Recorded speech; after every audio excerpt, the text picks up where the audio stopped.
Today is the Here we go. April 12th, 2015. I'm Floyd Holcomb, and I'm interviewing Dennis Lucia. Dennis Lucia. I agree with all the previous and the above. Dennis, you know, you're from where are you from? Right here is Portland. Portland. Portland, Oregon. He's from Portland, Oregon, and you've been living in the Northwest how long? For 30 years or so. 30 years. Yeah. And In Seattle. what inspired you to get into diving? I was 14 years old. 14. Yes, and I went to work with my father on the Portland waterfront, and he introduced me to a man by the name of Fred Devine, and actually met him on board the salvage chief. To the people in that business, a very famous salvage vessel, and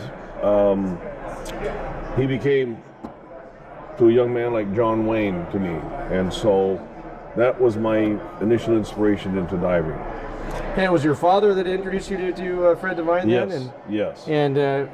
And there was some other story. I remember your uncle wrote a book, or who wrote the book? In '63, my uncle Ellis Lucia was a author, Northwest author, and he had written a book, a story about Fred Devine. He called it The Prince of Salvage, and it's an interesting story, I think. But he wrote that book, which I had read just previous to my meeting Fred Devine.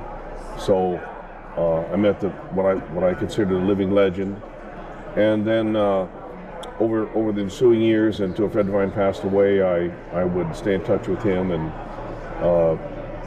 the interesting part of the story to me was 40 some years later, my son had graduated from Divers Institute of Technology. He's a commercial diver, and he called me and he said, "Dad, guess where I'm at?" And of course I couldn't guess, and he said, "I'm in my bunk in Astoria on the Chief." Wow. And so full So you got the circle, I whole guess. full circle of Yeah. family. Yeah. So he made his breakout dives as a commercial diver actually on the Chief. And let me take you back. You were inspired by Fred Devine and the Salvage Chief, but then you got into scuba. And how did you get into scuba? I actually got into scuba. I moved to Eugene, Oregon, and I took my first scuba lesson at Eugene Skin Divers, and Mike Hollinghead, father, was my instructor. Now he's an Howie instructor back then? At that time, it was Patty. Patty. Okay. And his dad took me diving, and in my open water checkout dive with the class was supposed to be at Woolhink Lake, but the Hollingsheads decided that they just take me directly to the open water, so we went down to Coos Bay, and I went with them out into a place called Sunset Bay, swam out to these rocks, got seasick. They had to pry me off the rock. Now, I've seen a picture of that. You submitted that to the Yeah. Historical Dive Association here. The picture of me lying, Yeah, that's spreading right. eagle on the Yes, beach. yeah, I've seen that. And Yeah. I'm swearing that I'm never going to dive again. And what equipment were you wearing at that time? Were And those that- doubles, or was that? That was the old single J-valve, USD. You could have any color you wanted as long as Single it was black hose, and double yellow. hose? No, and it was single hose. Okay. And it was orally inflated BC, of course, Sure. at that time. There weren't octopus Fenzi? regulators or anything. We didn't have a Fenzi. No, I had an actual horse collar BC, and it was good equipment, but it was just that seasickness I didn't like. What were your favorite dive sites? You went from Eugene all the way to Portland, and then No, what happened is when I went to Eugene, I didn't like diving, so I stepped away from it for a year or two because it didn't make any sense to me. And then I moved to Vancouver, Washington, and I'd been wanting to get back into diving, so I called a local dive shop, looked at the phone book, called the local dive shop. It was Underwater Instructors. underwater instructors in Vancouver. In Vancouver. What year was that? Hazeldale. And 76 or something like that. And I spoke to a man named Tom Hemphill. Oh. And I didn't realize he was the owner of the store. And I was working, and he said, I said, I'd like to come talk about that. He said, sure. And I told him what time I'd be there. And then I forgot about it. And I kept working, and I thought, oh my God, it's 2 hours late. But I drove by there anyway just to see, so I know where the shop was. And there was a light on. It was in the evening, and I went in, and there was Tom. And I introduced myself, and I was kind of sheepish and embarrassed. And I said, well, are you working late? He says, no, I'm waiting for you. And of course, that was my introduction to Tom Hemphill.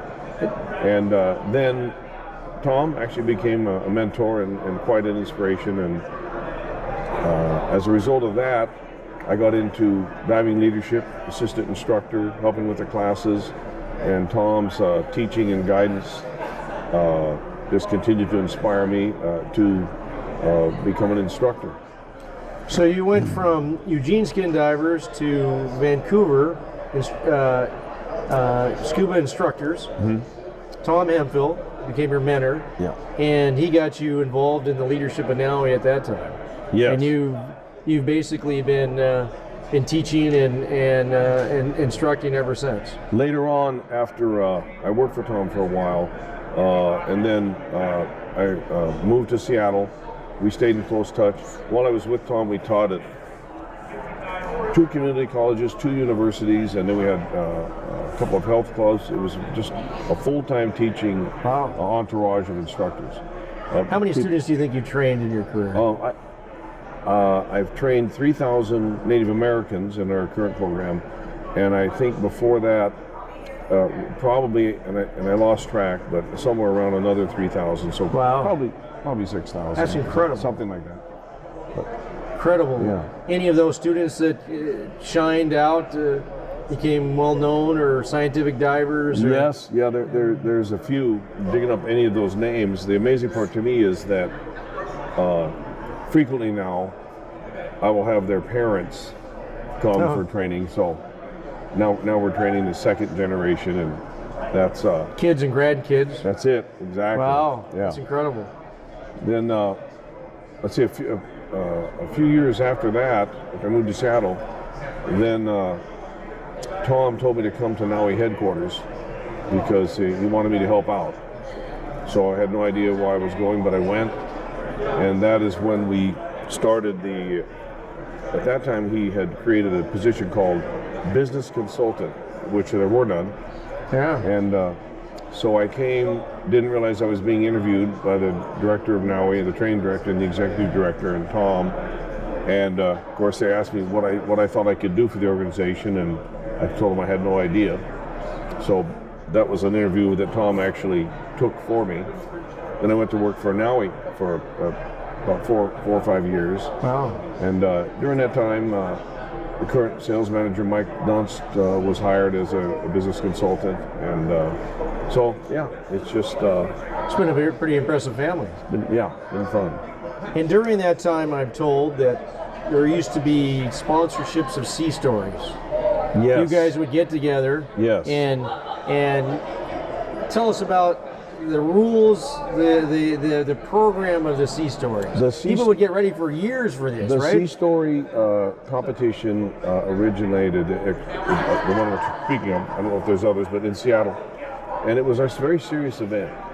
And at that time, Seattle and the Canadians, so the British Columbia, Seattle and Washington, there was a big rivalry, and then inter-rivalries within that. So typically, they would have it once a year. They would never announce where until right before. It would be at a brewery, or it would be at some obscure location. And then during the year, the art of the Sea Story was to try to figure out what the other competitors, what their story was. So you were always probing people, trying to find out what's Tommy's story going to be like, what's Jim Willoughby's story going to be like, what's Peter Meyer. So you're doing intelligence, trying to one-up them all the time. All the time. Jim Willoughby, who just passed away. Right. And then, of course, you had to bounce your story if you were good. You had to practice it, so you had to bounce it off people without revealing that's your story that you're developing. And so then the competition was very serious. The last one where there was a trophy, we passed the trophy around, which I still have. You are the last in my trophy house. holder of the Sea Stories. I don't know where it is. I'll have to find it. It's big, but it. We had it at the Highland Community College. The auditorium was packed with people. I wasn't going to go.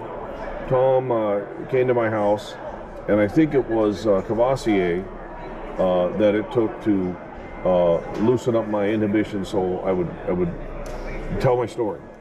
And who was the winner? Who was the reigning winner that you were competing against at that time? Before that, Willoughby had won it two years in a row. 2 years in a row. And Willoughby, by the way, was the exception to the rule. He never practiced.